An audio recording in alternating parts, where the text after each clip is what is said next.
السلام علیکم students, welcome back to my YouTube channel Urdu Safar. Your exams are near, do not fear, Urdu Safar is hair. 9-10 کے بچوں چلیں جلدی جلدی اپنی آپ پریپریشن شروع کر لیجئے. مثال کے طور پر آپ کے پیپر میں آتا ہے خط لکھنے کے لیے بڑے بھائی کا خط چھوٹے بھائی کے نام. جیسے مطلب بھائی نے پڑھائی کے بعد اپنا کوئی پروفیشنل کام شروع کیا ہے، کوئی جاب شروع کی ہے، تو اسے کس طریقے سے ہمیں خوشی کا اظہار کرنا ہے.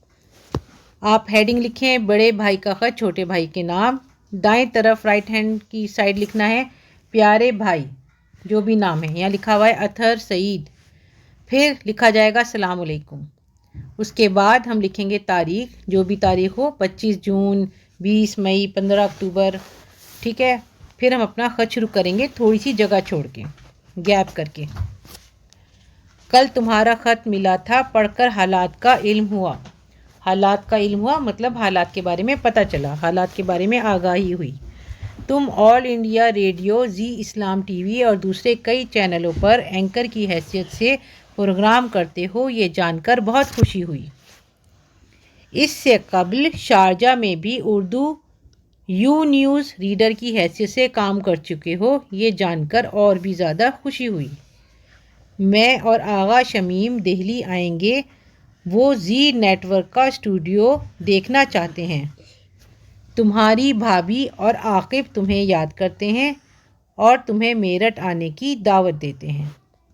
بقیہ سب خیریت ہے. سبھی متعلقین کی خدمت میں سلام عرض کرنا. بقیہ کا مطلب ہے باقی. متعلقین یعنی تعلق والے لوگ، رشتہ دار، ریلیٹیوز. ٹھیک ہے. اور لاسٹ میں ہم سلام لکھتے ہیں، اس کے بعد لکھتے ہیں خدا حافظ، تمہارا بڑا بھائی ظفر سعید. ٹھیک ہے.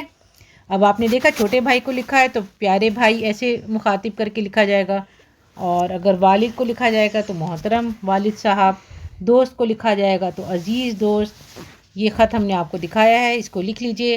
اور یہ خط پڑھنے میں بہت زیادہ مزہ آتا ہے نا، بہت اچھا لگتا ہے. اس خط کو لکھنے سے، پڑھنے سے ہمیں ایک تو خط لکھنے آ جاتے ہیں اور دوسرے ہماری بول چال بھی اچھی ہو جاتی ہے. اگلے ویڈیوز دیکھنے کے لیے دیکھتے رہیے اردو سفر.